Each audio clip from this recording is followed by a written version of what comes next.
Welcome to the official Colts Podcast. Jeffrey Gorman here, JJ Stankevitz, Larra, Overton, guys on the Colts Audio Network. Thanks for listening, and our YouTube viewers, hello. Let's get right to it. A couple of points was needed. We fell short. JJ, just right off your chest, that's 11 straight. That's 11 straight season openers for the Colts. Not a great way to start. That is an NFL record. I hate to start there, but let's just get over what happened on Sunday. You got to state the obvious, right? Yeah, I mean, Zaire Franklin after the game was sort of like, we got to flush it. We got to move on. But, I'm tired of saying this blank, You can fill it in. Yeah. Right. I mean, this is one of the weirdest streaks in the NFL because it's not like you would think that the Colts would just be like, it's a really bad football team every single year. And, they're maybe like the Jets and they're on this really long playoff drought. But they made the playoffs a couple times in that stretch. They've made an AFC championship game in that stretch. Mm-hmm. It's not like the Colts are a bad football team. They just, for whatever reason, week one, I don't know. I guess wait till next year. Hey, the good news is we dropped, a game to the Texans, obviously. But the other two teams in that division also dropped. So let's look for the silver lining. Absolutely. I mean, it's the team that, was making a playoff run, last year, a team that a lot of the, media pundits have picked to win the AFC conference, not just the AFC South. But I think everyone, you could tell post-game in the locker room, wholly motivated to change the narrative that is, surrounding, excuse you. Sorry. But my inbox had something to weigh in on. You go on the road. Yeah, Lambeau's a tough place to play. It's Packers opener, but you sense that this team now has, a lot of the questions answered that have been looming all off season.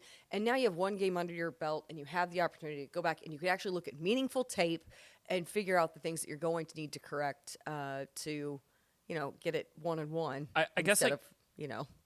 I don't know how you walk out of Lucas Oil Stadium as a player on Sunday and seeing what Anthony Richardson did and walking out with anything but confidence in this football team because of what he can do. And the throw, and we're going to get into it, but Colin Schrader, one of our production guys here, he was up in the rafters, and the shot that's going all around social media right now of that deep ball to Alec Pierce, it's insane. It is an insane throw. And I tweeted it. I was like, every time someone retweets this clip, I will watch it. And there is no limit to how many times I'm going to watch it. Okay, one quick thing to piggyback on that. Longest completion by air distance at 65.3 yards, which is the longest in the NFL over the last 2 seasons per Next Gen Stats.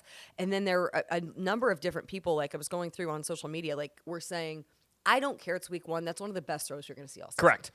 There are a lot of people who have seen a lot of football who have said, that's the best throw I've ever seen. Is there anyone in the league right now that can duplicate Josh Allen. Josh Allen could do that. With the slip, no less. With the slip, he could do that. It almost looks like he's throwing off his back foot, but I know he had to put some oomph in it. But Josh Allen, arm strength, I mean, who else are we talking about? Justin Herbert probably could do it, but I think that's probably about incredible. And not only that, but we did see some down the field explosive action on the offensive side. Alec Pierce, let's give it up, 3 for 125. We were talking the whole past couple months about the camp that he had and what to look for out of AP, and he showed it. And we'll hear from Alec a little bit later in the podcast. Had a sit down with him for Colts 360 and really good insight onto the complement of Anthony's skill set with Alec's talent as well. So here's where I'm sitting about Alec Pierce right now. Mm-hmm. Is that, we talked, you mentioned the training camp he had. For him to start the season with 3 catches for 125, he caught the 2 deep balls. He also caught that one that was out here on the kind of drag route over the middle. Really good catch, really good hands on that to make that running catch. Full sprint and then, leans behind him. Really nice play by him there that kind of went under the radar given his day. Get this about Alec Pierce, though, and I wrote this on Colts.com in my 5 Colts things. The number of receivers who have caught a ball 55 or more yards downfield twice in a game in the last 10 years, Alec Pierce. That's the list. That's the list. Not even Tyreek Hill has done that twice in a game. He might even even Tyreek Hill has done that twice in the last 10 years. Wow. That's how rare that was, what we saw at Alec Pierce. Yeah, but this cat might do it again this season with the arm strength of AR. I think saying this maybe discounts the ability that Alec Pierce had to get open on that one play, the first one on the touchdown, and the scheme that got him open. But, like, Anthony's ability to say, yeah, you know what, Alec's open down there somewhere, that's fun. Colts haven't had that in a minute. Just he's open down there somewhere, throw it up to him. That was the Joe Burrow quote. Right, Jamar Chase. Yeah, exactly. Yeah. Jamar's down there somewhere. Like, you can say what you want, but that thing fell in the pocket just perfectly. You know what I mean? Alec told me afterward, too, that, like, if you see, he gets to the back of the end zone. And I joked with him, like, I didn't think you were going to stop. Like, he had so much momentum and speed going through the end zone. I thought he might just, like, run straight up on the sweep. And he said he wound up, like, he got so hyped. And then as he's, like, right here, he realizes that he gets fined if you toss it into the stands. So he just brought it right back down. So, like, the awareness, too, after a play like that, to be like, oh, no, I will get fined. I bet somebody would have ponied up on the fine, I think. The other thing with that, the touchdown is, and Bill Brooks brought this up on our instant reaction pod, that Alec didn't really have to decelerate. Like, usually when you see guys on those deep balls, they're tracking it, and then they have to kind of slow down to match the pace of the throw. Alec just kept running. And, I mean, that goes to how remarkable of a throw it was. And then with Anthony on that throw, this is where I think I draw the most confidence from the entire play, is that Anthony can hit those when it's not perfect. How many times do you see a quarterback where they hit that deep ball and they're stepping up into it, they got a clean pocket, they've got all their body, all their torque behind it, and they uncork that throw and it looks great. Anthony doesn't need that to hit that kind of a play. And that makes the misses to A.D. Mitchell more palatable, because it's not like when Anthony missed A.D. on the touchdown or on the deep one down the other sideline. For a lot of quarterbacks or a lot of teams, it would be like, oh, that was our one chance, and we missed it. And for Anthony, it's like, nope, we got a couple more coming. 3 plays later, 4 plays later, he had Ashton Dulin for the touchdown. Right. On just that rope. Like, that ability gives you, like, that's how you go 9 of 19 for 212 with a passer rating over 100. Like, that ability gives you so much as an offense that I don't think we quite understand, and I don't think anyone in the NFL quite understands and can wrap your head around, like, how critical that is for the success of this Colts offense. The success through his arm, we're going to see that, obviously. What is it now, 5th game overall in the NFL? How about his legs? Larra, start there. How about his legs on Sunday? And, of course, let's not forget about bulldozing into the end zone for a touchdown. That's the thing, is how many guys can make that throw? How many guys are making that run that he did, like dragging bodies? You know, I got one, Josh Allen. Exactly. You're exactly That's right. it. So 56 rushing yards with the touchdowns. And then a couple of times, like, you saw him opt to slide. You know, he made some smart decisions, too, in the run game. Like, we're not going to get into the hits that there were that are probably being further examined at this point. That is a conversation. I wish we were getting into that. I mean, I know. That was some BS, and I'm going to say that. That was some BS. That's an NFL quarterback that was body slammed like he was a bale of hay. Any other quarterback, what if it was Mahomes that got dumped on his head, helmet comes off? They're stopping the game right there. I'm sorry, guys, but they missed that one. I agree, but what I loved was, you know, he talked about so much so how he considers his legs his superpower, and you saw that, like, well on display in that game. In a game that was really tough to run the ball, of course, for the Colts running backs too, yet you have a quarterback who can compensate for some of that, and with the ability that he has and that he can, I mean, it was incredible. That my thinking was, like, he made some great plays with his legs and didn't put himself in harm's way. That's a huge win in terms of the opener. And the one time he really put himself in harm's way was when the Colts needed it. Like, that's the situation on 4th and goal. Gotta have it. You gotta have it. Go for it. Do whatever it takes. But the rest of them, let's be smart. And he was. And I thought that showed a lot of growth from Anthony Richardson. And, absolutely. You know, good luck to those DBs and linebackers that are going to try to take you down in that situation. I wouldn't want to. Wouldn't want to be one of those the best. guys. I'll tell you what, best is yet to come with that, because that was exciting. That was the stuff that we've been sitting while there was snow still on the ground, waiting for those runs, waiting for those throws, and they're in week 1. I think this cat has got this stuff every week. You know what I mean? Every week that he's going to be, the NFL will be talking about it, and he'll do his viral moment. I do want to go back to the deep passing, though, because the question I have now for the Colts offense is, how do they respond to opposing defenses saying, all right, now that's on film. How do we take that away? I'm not sure how much of it you can take away just baseline. D'Amico Ryans was on his Coaches Show podcast with the Texans, and he said, we had those scouted. We had that touchdown to Pierce scouted. And I don't know how you stop that. Right. How do you tell your defensive backs to play deeper like on a play like that? But the league will find a way to adjust to it. How do you now take advantage of that as an offense and keep moving forward? This offense, though, like it's going to be bombs away this year. And that is such a different thing than we have seen in years past. So the Colts over the last 2 years, their quarterbacks had the third lowest average depth of target in the NFL. On average, those passes that you're talking about Matt Ryan, Sam Ehlinger, Gardner Minshew, those guys were throwing, were traveling 7.3 yards beyond the line of scrimmage. Anthony Richardson, in this game, his average depth of target was 17.3, more than double that. Now, it's one game, it's only 19 passes, but the Colts, over the last 2 years, they averaged per game 2.8 passes that traveled 20 or more yards beyond the line of scrimmage. Colts had 5 against Houston. They averaged one out of every 4 games, their quarterback would throw a ball that would travel more than 40 yards beyond the line of scrimmage. Anthony Richardson threw 3 of them against the Texans.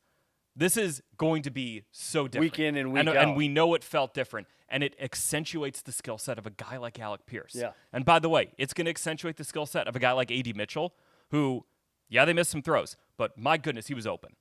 And A.D. Mitchell is going to continue to get himself open this year. Those throws are going to start hitting, and this offense could be real fun, real fireworks. And when with those two guys. Josh Downs returning as well, Yeah. adding more firepower to it. What do you think of Spencer Schrader? Obviously, Matt Gay down. I mean, this youngster from Notre Dame comes in, doesn't miss an extra point. Sanchez with a great day on special teams as well. Well, I think that was one of the things to me where there were so many questions regarding Matt Gay coming in. He even went out and warmed up a little bit to see if he could give it a go. He told me afterward, like, that they kind of pulled the strings, but he was really hoping to try to go. He said it was the worst game of his life because he had to sit on the sidelines. He's never had to do that before, but knew it was for the long-term good. Medical staff, coaching staff was like, look, like, let's be cautious with this one, right? This isn't anything to force. And so Spencer, I thought, was fantastic. I think he gained a lot of confidence when he had to step in and punt for Rigo during the preseason. I think that helped just in terms of build their confidence in him, his presence out there, his ability to kind of handle whatever it was going to be. Hey, you're going to kick, you're not going to kick. He was able to go with it. But I thought from a special team standpoint, the play by Shagun Alubi, huge momentum swing in the game, what he was able to do, Trevor Denbo coming up with that. I thought there were some questions from a special team standpoint, a lot of those surrounding Matt Gay, surrounding the kickoff. And then it was like, oh, wait, we're really good. Hold on. Like, this is an area that and that's what you want. You don't want to have to think about your special teams and that be, a narrative as you move through the season. So I was impressed really with what they were able to do from that standpoint. I mean, the Alubi punt block it's not getting enough attention because it happened kind of, earlier in the second half and the game kind of went, all over the place after it. But like the way Brian Mason schemes those things up, the fact that the Colts in the last 2 years since he's taken over, they've had 3 free runners at a punter. That the one technically wasn't a block against Tennessee last year where Tony Brown was just like literally at Ryan Stonehouse when he tried to punt it. It was a tackle, yeah. Yeah, it was a tackle. But the fact that they've done that, this is a carryover from Notre Dame where Brian Mason, when he was their special teams coordinator there, I think they blocked like 8 punts, 5 in 5 straight games with a block punt. Like he's got a little something. Plus, we all know E.J. Speed will get a special teams touchdown this year, right? I mean, somewhere down the line. Special teams. I mean, he'll be on the field How about somewhere. a pick six? A pick six right there. Or there'll be a block punt that he's I'm just saying, nose for the ball. How about Alubi? I mean, so now you've got 4 linebackers on this roster have a blocked punt in their career. Franklin, Speed, Stewart, and Alubi. Okay. That's pretty good. There were some good things that we were mentioning going over there. Obviously, Anthony Richardson bringing this offense, into 2024 in a healthy manner. I want to go back to the other side, JJ, starting with you. JT, this man has averaged 135 yards a game against the Texans in his career. Last January, rattled off 188 in the loss to the Texans. Didn't get it rolling. What happened there with the Colts offense when we're talking about rushing the football? I don't think there was much there. And nothing really went right for the run game. His longest run was 7 yards. It wasn't like there were these huge holes that he was missing. It wasn't like there were these, opportunities where he was breaking a ton of tackles. And Houston played the run really well. There was a run, the first run of the third quarter. Jalen Petrie comes like flying in out of nowhere on the screen to make a tackle on a play that looked like it was pretty well blocked up by the line otherwise. So Houston made some plays, certainly. But here, this is kind of weird. I don't know how much to read into this with JT, but we're now in year 5 of his career. It's maybe a bit of a trend. In the first 4 games of a season, he's averaging 4.1 yards per carry. So that's games 1 through 4. In games 5 through 8, 5.1 yards per carry. In games 9 through 12, 5.1 yards per carry. And in games 13 plus, 5.3 yards per carry. He even in 2021, remember that incredible year, Larra, where he was 20 touchdowns. He didn't have a touchdown until week 4, week 4 on the ground. He didn't hit 100 yards in 4 of his first 5 games that year. It took him a little while to get going, but then when he got going, it was like, oh, here we go. Then you're not stopping it, yeah. You want him to get going in week 2 against Green Bay. But if he doesn't, the Colts are still going to have confidence. Slow starter by trade is what I'm hearing right there. But that's okay. That's okay because sometimes it also takes you a little bit to get into the rhythm of your offense and develop an identity of your offense. And once the Colts get there with Jonathan Taylor, again, you hope it's next week against Green Bay. But once they get there, the expectations for him are still incredibly high no matter what happened on Sunday. I think what's tough, though, is like last year you could rely on, you had Zach Moss there, kind of in that situation where it was like, okay, that's fine. Like JT's off, like we're going to let him ease back in. Obviously, he was out at the beginning with the injury, worked his way back in. But like, you haven't necessarily established that other person. If it, as you're waiting on JT to accelerate as he will, what are you supplementing that with in your offense with your run game? Well, is that Anthony Richardson? It probably is. It probably is Anthony Richardson. I mean, the Colts did sign Jonathan Taylor to an extension last year, and usually you don't you want that guy to be your bell cow, right? So he'll get there. I have that's one of those things. Like if you're asking me like a confidence meter, I'm like he's gonna be fine. I'm not worried about that. He'll get there. The Colts offense will get there as they kind of figure some things out this year. Larra, JJ, sit with me on this one, okay, guys? We're talking about a little bit of the flip side stuff, the good, the bad, not that so much ugly, but we saw 30 carries for 159 yards out of Joe Mixon, an Edger and James type of grinded out black and blue football, 30 for 159, and the talk was C.J. Stroud and the receivers, and they were there as well. Now, next week, we're going into Green Bay with a running back like Josh Jacobs, with potentially starting quarterback that's going to be watching this game, not playing in it. How important is it, guys? I need both of you on this one to not give up those big chunks. That was over 200 yards allowed with that big up front that the Colts had, led by Grover Stewart, et cetera. Concerns there at all going into Green Bay? That's got to be fixed. You cannot allow a running back to do to the Colts what Joe Mixon did. I think Houston gained so much confidence as an offense as the game went on that they could push things up front and get yards on the ground in a way that, the Colts did struggle to stop. There were only a handful of plays where Joe Mixon was, stopped for a yard or two once, they kind of maybe in between the 20s there. That's something that's got to be fixed. And the Colts are, they got the guys. If you're going to bet on a group to fix it, this front seven has proven over the last couple of years that they're an awfully good run defense. You trust them to go fix it. And maybe your glass half full view of this, Larra, is that last year the Houston Texans had a top 10 run defense. The Colts gashed them all year. So one game doesn't tell the story of what the entire season is going to look like. This is something that I heard with Rick Venturi weighing in on, and obviously the Colts like to have a lot of personnel available with that defensive front, and they like the opportunity to rotate guys in to keep guys fresh up front.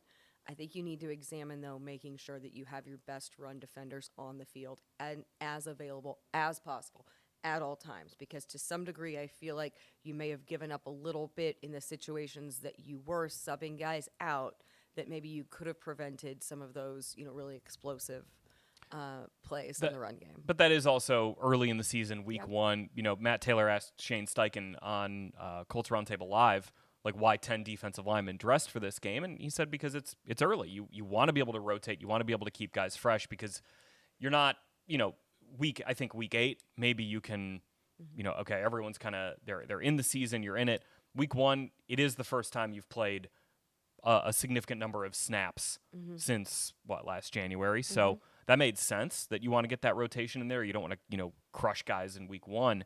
But yeah, that's something that does need to be fixed up front. Can you guys touch on Jalen Jones, a little Juju Brents for me, little defensive backfield coverage, and The main thing is no takeaways this week for the Colts defense. There were 2 that should have happened. Should have happened, right. But if you could touch just a little bit on Jalen Jones, obviously we saw the late conversion. Boy, what a throw from C.J. Stroud. Just over the fingertip of Jalen Jones. Oh, I'll give him credit, though. Yeah. I asked him straight up yesterday, like, was that just an instance of, like, good coverage and a perfect throw? And he's like, no, like, I could have pressed it a little better. I could have played it a little better. It's like, give him credit. He's not just handing it to C.J., but C.J. Stroud after the game said, what's that old saying? Like, there's no perfect coverage for a perfect throw. Mm-hmm. Like, and he's right. I mean, maybe Jalen Jones could have played it, 0.1% better, but he played that great. I thought Jalen Jones for the most part had a pretty good game. Yeah. There were some moments where, CJ got outside the pocket and made some plays, but when CJ Stroud was confined to the pocket and he wasn't able to escape, I thought the corners played pretty well. And, I mean, the Juju one, like, his heel's out by 1/4 of an inch, like, really close. That stinks. The holding penalty in the end zone on Jalen Jones, that one stinks because, I mean, CJ threw that right to Kenny Moore. But then the other one, too, when Jalen Jones, they had the deep post to Tank Dell that Jones broke up right on the goal line. He said he jumped a little bit too early. Like, if you see that, it looked like a great play, and it was, to break that pass up. His coverage was awesome on it. He was running step for step with Dell. There was nothing there. But Jones breaks up the pass, and then he kind of lays on the turf with, like, head down, like, like that was it. Right. Like, I think he saw, like, first career interception, and, it would have been a big play in the game at that point. Houston got 3 out of that possession. But I think I was fine with the secondary. I really was. Well, I think, Larra, some of the stuff from the pass rush, maybe needing to be a little bit more disciplined in keeping Stroud in the pocket is maybe something that can be improved on there. So many times it felt like it was just, like, at your fingertips. And I think that this is one thing where, like, if you get close, you've got to get him down. Like, it's not enough to just, like, pressure a C.J. Stroud. Like, you've got to wrap him up. Like, and, we saw, first half, like, those 3 sacks, incredible. You had 1 in the second half, really good job up front. You just needed to, in those areas in which, you were getting some pressure, but not actually getting him down. Those are areas that you're going to want to see growth over that first quarter of the season. Like those things that you saw in week 1 probably won't happen, weeks 3 and 4, right? You see that much differently. But, part of it is too, is like, C.J. Stroud is just an immense talent to have. Some of it's just like he's just really damn good. Like to be able to like improv and do some of the things that there are some of those throws that you look at and you're like, who else in the league's doing that? Right. So, on the flip side. So you're talking about elite talent up front. You're talking about elite talent at quarterback. He's just going to get you with some of those. So C.J. Stroud, when he was pressured and had more than 3 seconds to throw, so this is when you're thinking, there's pressure coming from somewhere. He gets outside the pocket, makes something happen. He was 4-5 for 99 yards, and he scrambled once for 13 yards. That was on 3rd and 14 in the first quarter. They then converted the 4th down. Perfect. So, but the one that he missed was the one that Juju almost picked off. And that was the one where they kept him kind of contained. And, it was like Buck, it was Quiddy, and he threw up. That was a really ill-advised throw. Probably the most ill-advised throw any quarterback made in the Colts Texans game. And, he's lucky that Brents barely didn't come down with it. But that's something where there are a lot of snaps where he's back there, he's in the pocket, and he's not letting it rip. And I'm thinking, I'm up there in the PA booth, so I'm watching the quarterback. And I'm thinking, I think the coverage is pretty good there. Because, and whatever, like credit to Gus Bradley, Ron Milas, those DBs, because it looked like they were disguising some things, making him really work for it. I thought I came away from this game feeling more encouraged by the corners than, some people maybe would have expected coming into this game. One of those funny stats, I want to get to a fall festival with you guys in a minute, but one of those couple of stats that came up, what was it, 27 combined tackles between Blackman and Nick Cross, which is usually a recipe for if your back-end guys are leading the team in tackles, something's up. That's got to change. The Colts really had quick. 34 tackles against the run, and Blackman and Cross accounted for 15 of them. Yeah. And then I'm going to throw to you 40 minutes of time of possession compared Time to of 20 possession, with the yeah. Colts. I mean, that's another recipe for, hey, either you're striking big shots every third play and you're still in it, or Yeah, it's or something what? I asked Alec Pierce about. Like, we talked a lot about the good from the game on Sunday, and then I said, hey, what just made it so difficult to sustain any type of, long drives out there? And he was very much like, I'm going to have to go back. It's so hard. It's so immediate, like in the moment. But yeah, I mean, you look at that and, it was kind of feast or famine from the offensive perspective. You needed one of those like good long drives where you have, 10, 12 type of plays. You get Jonathan Taylor in there, on some good runs and, just wasn't there. But again, we'll get there. Okay, well, you know who will get here? Alec Pierce and Larra Overton are coming up shortly. I want to play a little quick game for you, okay? You have kids. You know about going to fall festivals. You love fall festivals. I know you. Larra, Broad Ripple. Larra did the rundown today, and when I saw that she put a fall festival segment in, I'm like, I love this. What personal growth? I love this. Loves fall And you now. say it right. Almost every weekend in central Indiana, there is a festival that is celebrating fall somewhere. Just drive around your neighborhood. Yeah, you got or face around. painting. You got the little apple cider. We did the Zionsville Fall Festival on Saturday. Loved that. Pumpkin carving. You put gourds out there. The only time they're relevant is once a year for a gourd. Yeah. And then you wrap up old corn with a ribbon and you throw it on your porch until the raccoons get it. But I do love fall for that. I mean, there is some things to go over. So if we were to go to a fall festival, and I'm playing the parental role here now, so look out. And I'm giving my kids 10 tickets. You know what I'm saying? I'm giving them 10 tickets to ride some, ride the rides, play some games, get concessions and whatnot. Where are you going to spend your tickets is what it is. You got 10 each right here, okay? Or maybe later in the week you spend them up in Green Bay. I'm going to put this thing in a football perspective that is celebrating the fall, and here it goes. You can distribute 10 tickets any way you wish. Candy cornerbacks. We just kind of talked about it. This secondary confidence you have with assignments on the likes of Christian Watson, Jaden Reed, and Romeo Doubs when they go to Green Bay. You got 10 tickets to spend. Are you buying any candy cornerbacks? Do you want to give them all? Do you want to give all the categories and then we distribute? Okay, fair enough. Yeah. We'll go candy cornerbacks is one. Okay, the sack race. I love it. The sack race in the fall. You also got what do? You throw hay in the back of something, the trailer ride through the... Hayride. Hayride. Through the maze. How about the maze of corn? We got one of those things going as well. Okay, the sack race. Getting pressure on the pack quarterback, which looks like it, I don't know. Should be Willis. Should be Malik Willis. Right. So they haven't Jordan ruled Love. out Love. Right. But The update from Matt little LaFleur on posturing Monday here. was that, they're going to give Jordan Love every chance to play, but it will be Malik Willis if Jordan Love can't play. Okay, so he's not playing. Okay, good. So Malik Willis are going to be facing. That's my call on it, the way it's been, right there. But the sack race, again, here's the good news. Colts defense had 3 sacks in the first half, nothing in the second half. They have to bring that. They had one in the second half. One in the second half. One in the second half. By 3 different players. That's right, 4 total, 3 in the first half. By 3 different players. They have to bring that against a guy like Willis, who, by the way, he can scoot. He can scoot. So can make some plays. Spend accordingly. And lastly, the cheese carving. Oh, but you missed mummy wrap here. Oh, the mummy wrap. Yeah, wrap up the defensive run game. That's a great one. I'm sorry about that. The mummy wrap, Colts allowed Mixon 159. Very invested in We the already Titans. talked about that. Packers offense features his own patient and patent runner, I should say. Potent runner, not Peyton. Josh Jacobs. He's going to be getting a lion's share of the carries, obviously, up there. 2-time Pro Bowler and All-Pro as well. The mummy wrap, you got to wrap up the defensive game. Where are you spending on that one? And finally, cheese carving. You got to carve up the Packers defense. Jonathan Taylor had 16 carries for 48 yards and 1 TD in week 1. Maybe we double that. Guys, where are you spending some tickets? Miss Overton, I'm going to you first. Do you want me to go first? So I've got a hot take on this one. Okay. I'm spending all 10 at mummy wrap. Okay. Nice. Because if it is Malik Willis, Green Bay is not going, maybe they can. I'm not going to say never say never. They're probably not going to win this game with Josh Jacobs having an inefficient, non-explosive day on the ground.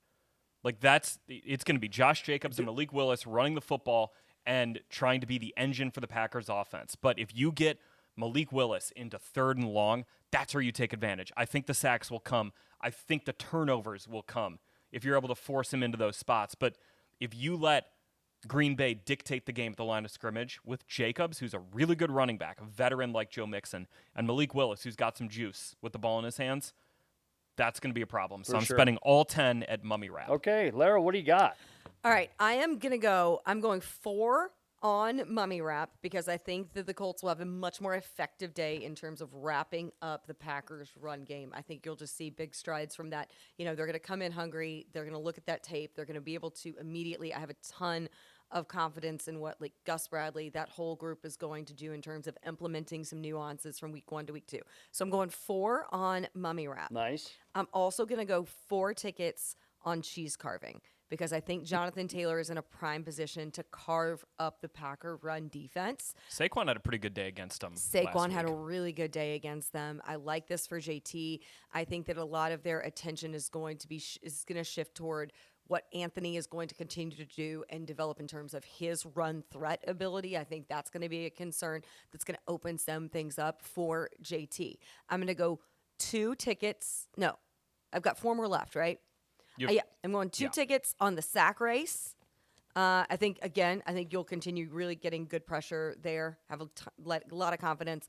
And then I think with Candy cornerbacks, yes, I feel really good about the guys coming out of last week that you're going to have there. The secondary, I think, will continue to show up. I think they'll have a good day in terms of the weapons that you have in the passing game, just because I don't trust Malik Willis as much as a passer as I did with Jordan Love. Well, that Jordan Love is the second highest paid quarterback in the NFL for a reason. He's a really good passer. Malik Willis struggled to establish himself in Tennessee to the point where he was their 3rd stringer. And when Tennessee had a do-or-die game a couple years ago, they brought in Josh Dobbs to start it, not Malik Willis. Now, that was with a different offensive coordinator. Matt LaFleur, for my money, is one of the 5 best coaches in the NFL. Mm-hmm. So you give Matt LaFleur a player with some talent like Malik Willis has, you think he's going to figure something out. But again, if you get him into those 3rd and longs, he's a young, inexperienced passer. That's where I really think stop the run, force him into 3rd and long. You should be having a fun time at the Green Bay Fall Festival up there. Guys, when I bought Appleton Fall Festival. The Apple Fest. Well, it's close by. When Door County's beautiful this time of year. You ever been? That whole place got to be beautiful. Oh, it's amazing. Changing colors like it is. I will give it that. But, by the way, I bought the tickets, guys. I gave you 10, but it was like they gave me 40 for 20, so I got 20 tickets. Where are you going with your 20? I'm going all 20. I'm dumping it on making Malik Willis's afternoon hell. And I know that's at home, but we're going to need all the help we can get to get a, not start 0-2, get a road win, even against an inexperienced quarterback. But I'm just saying, obviously, a heavy dose of Josh Jacobs. Let's go big fellas up front, stop that. But I don't want any sort of comfortability if and when he does throw the ball, as well as any RPO that they do with Jacobs, and to get his feet moving. If we shut him down, he is under an immense amount of pressure. He was in Tennessee last year, like you said, got knocked down to 3rd. Then he goes to football Valhalla up in Green Bay. He's behind Love. Love signs a huge contract. He knows exactly who he is up in Green Bay. And in a matter of minutes like that or seconds, you are the starting quarterback in Green Bay at our home opener. Good luck, Malik Willis. Get after him. Make it easy for that. That's what I'm dumping him on. How much does it factor in that the Packers come in with extra rest, having played on Friday? You had an international trip to Brazil. Oof. Obviously, that was tough, but yeah. Getting 2 extra days week 1? It probably does help a little bit. Yeah. Does help a little bit. Now, I will say we were at the Zionsville parade. It sounds like I spent all my time in Zionsville. We were at the Zionsville Fall Festival parade Saturday morning, and it's about 10:45. Cider and all that stuff? No, you're just watching floats go by. Kids are getting candy. And I was just sort of wonder where the Packers plane is right now. And I look up, and it's over Fort Lauderdale at 10:45 a.m. on Saturday. That's a long flight they just had to be on coming back Was it from 10 hours Sao Paulo. It's about 10 hours? hours, yeah. Good gosh. Well, I'll tell you what, who was in flight on Sunday, his name, Alec Pierce, catching passes from AR, and we're going to see that for, hopefully the rest of the 16 games. Alec Pierce finished with 3 catches, 125 yards, and, of course, our one and only Larra Overton had a chance to catch up with the wide receiver. Here's Larra and Alec Pierce.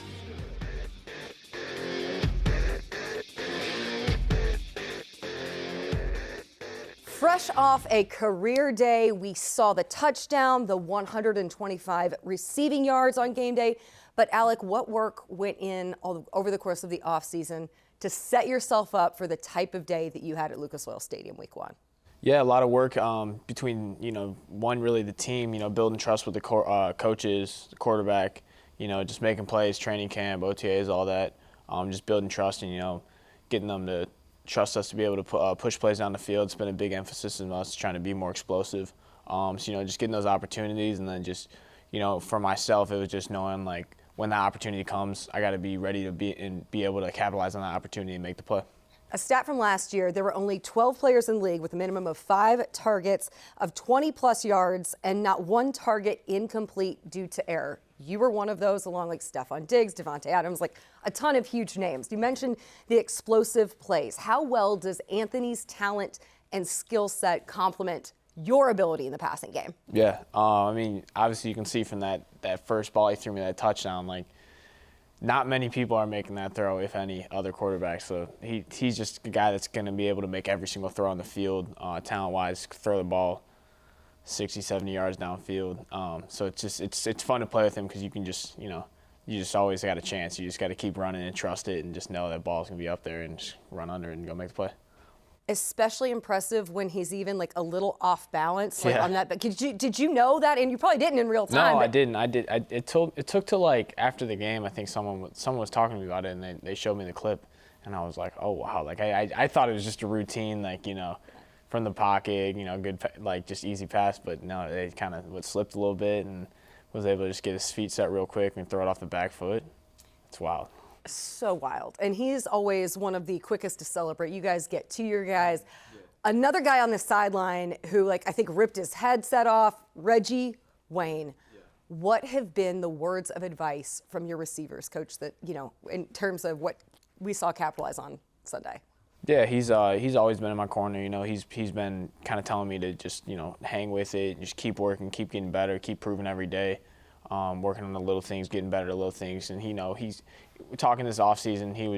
His big emphasis was saying, hey, with having 5 back at quarterback, we're gonna be able to take a lot of shots downfield and stuff like that. And he's like, he knows that plays into my game well. So Reggie's been great to me. He's been a tremendous support to me.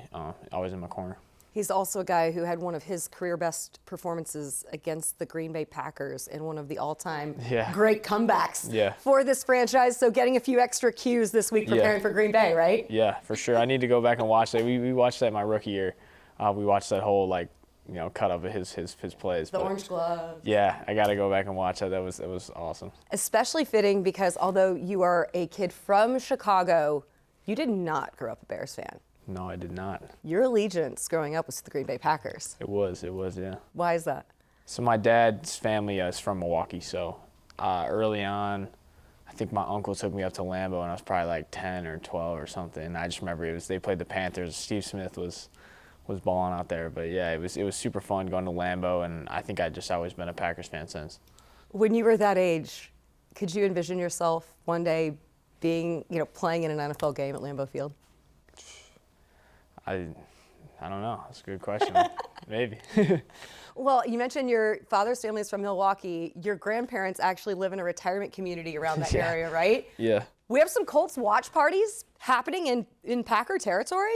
Yeah. I think I have a bunch of family coming up for the game.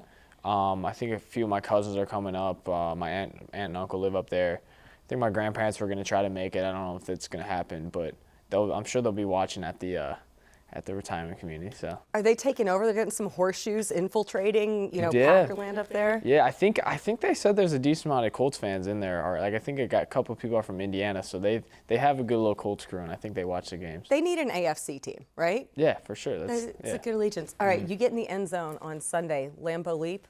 Should we expect it? Yes. You heard it here first. Alec Pierce, Lambeau Leap.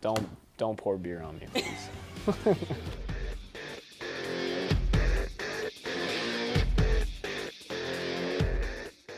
You know what's funny about Alec Pierce? Not funny, but it is funny to me, is he's that guy that you grew up with that was dominant and the best at anything he touched. Yeah. Whether he's drawn a caricature or he's dunking a basketball or he's cooking eggs, he does it great. He's a great athlete on and off the court. Like, that's what Pierce is to me. Anything he touches is gold. And obviously, I love that he's shining in this offense. And you got to keep it. Josh Downs coming back as well. You've got to keep an eye on 14. Yeah, he can win those 50-50 balls, and he's got a quarterback who can do it now. That's pretty fun. Yeah, he can jump too. I love the volleyball. I love he always goes back to the volleyball. You know, I started as a volleyball player in high school like that, plays in the sands out in Southern California in the off season as well, and he talks about his hops and how much there. He talks about high pointing a ball like that. I love it. Can't wait. Yeah. Great job by you, by the way. And on Sunday, great job by you. Ruckus all around you at halftime, and you made it look easy. No, I want to say were no, awesome. you. No. Hold on. You got it going, bro. You were in mid-season form there, and we hadn't even kicked off yet, and JJ's going, he had, I can't really do it, but you get the growl in your mouth going and stuff like that. Great stuff. I was trying to beat you to the punch because if anyone was in the stands at Lucas Oil Stadium for your pregame preview, I don't know if they heard though. Oh, they heard. They heard. That got a pop. Jeffrey, you got on point 3 about how C.J. Stroud called Indianapolis a weak true. city. I saw the and video. You ran with it. That was amazing. I texted you while you were I doing it in all caps. Great that was job. Nice of you. That was nice. That was awesome. Hey, we're going to keep bringing that. Obviously up in Green Bay, but it turns around Chicago right around the corner. Colts fans, you were there. I want to tip of the cap to you guys. You really did on those third downs and stuff. Even though C.J. Stroud had some, success when we didn't want it to, you guys were blowing the roof off of that place. So great job. So let's talk about another. Maybe great job, maybe not great job. Tom Brady, the golden boy, I think he's one of those guys like Alec Pierce that I said. Talk about a guy's great at everything. Anything he touches, he could be a ballerina after he retires. He'd be great at it. But I'm saying, what'd you think? What's everybody saying, the talking heads, about the job that Tom Brady did in the booth this weekend for Fox? Well, some people just felt like that he felt a little nervous, a little uncomfortable, still wasn't super conversational. Insight could have been a little bit deeper, some different things. I caught the second half of that game. I thought he loosened up like a lot, and he's surrounded like Kevin Burkhardt is, I think, an incredible play-by-play, and he has this great ability to make whoever he's working with just kind of fall at ease in a booth position. So, but yeah, there are just kind of some of the critics are like, it felt a bit stilted, or, just some different things. But that's what you're going to get, right? That's what social media is. But I think just when you have all of this talk, you have a whole year laying off, and then you come into the booth, and there's a lot of conversation because, of course, Greg Olsen gets pushed out and into, a different broadcast team. By the way, he's going to be with our crew. Congrats to everyone watching at home. Yeah, exactly. Couldn't be more excited to have that team on our game in Green Bay. So, yeah, it was just like mixed reviews, like you're going to have with anything in the social media age, right? Yeah, I mean, I read something, I think it was on The Athletic, that was essentially like Troy Aikman talking about how you don't have time to make your point on the broadcast. Like you never have enough time, and something that you have to learn is how to thrive in that, basically.